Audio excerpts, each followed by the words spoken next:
হ্যাঁ, খুব খুশি, খুব খুশি। হ্যাঁ, হাতে এটা কিসের ডাব্বা? হ্যাঁ, পিজার ডাব্বা। খুব খুশি। এই যে গোপাল ভাঁড় দেখছি, এখন দুজন মিলে একটু পজ করি। কি ঠিক আছে, নিয়ে রাখ, গেটটা দিয়ে আয়। আয়। উফ, খুশিতে আত্মহারা পিজা দেখে। রোজ বেচারা কমপ্লেন খায়। তা আজকে ভাবলাম বাড়িতে কেউ নেই, ওরও তো একটু ইচ্ছা করে, তা ওকে একটু কিছু খাওয়াই। সবসময় কমপ্লেন ভালোও লাগে না, তো এই দুটো জিনিস অর্ডার করেছি, এখন দুজন মিলে খাবো। কোথায় মানে আনন্দ দেখো, দাঁত বেরিয়ে গেছে। বেচারা সত্যি কথা বলতে রোজই খায় কমপ্লেন, দুধ কমপ্লেন খায়।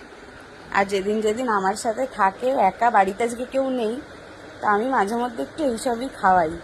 কি করবো, আর আমারও ইচ্ছা করছে, শুধু তো ওকে বললে হবে না, দুজনেরই ইচ্ছা হয়েছে, তাই তো। আমি ওকে শুধু বলেছি পিজা খাওয়াবো, খাবি? অমনি হ্যাঁ, মানে পিজার নাম শুনো আমি যা বলবো তাই করতে রাজি। যাই হোক, বাচ্চা মানুষ, সবারই পিজা খেতে ভালো লাগে, তো ভাবলাম এখন দুজন মিলে খাই। সন্ধে হয়ে গেছে, আর এই যে এতক্ষণ ধরে গোপাল ভাঁড় দেখছিলাম আর পিজা অর্ডার দিলাম। ওকে দেখে আমার এত ভালো লাগছে যে ও খুব খুশি। খুশি তো? হ্যাঁ, যা বলবো শুনবি, পড়াশোনা মন দিয়ে করবি, সত্যি? চলো এখন খাই দুজন মিলে পিজা। বাড়িতে কেউ নেই, এই ভিডিওটা মা দেখলে বলবে তোরা দুজনে একা একা এই কীর্তি করিস। হ্যাঁ, এর আগেও একবার খেয়েছিলাম, বল, তুই আর আমি মিলে। আমি আরও যখনই থাকি, সুযোগ যদি পাই, সবসময় তো আর হয় না, যখনই সুযোগ পাই দুজন মিলে পিজা খাই, তাই তো।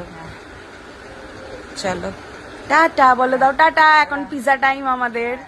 বলে দাও, বলে এখন আমাদের পিজা। হ্যাঁ, সবাইকে টাটা।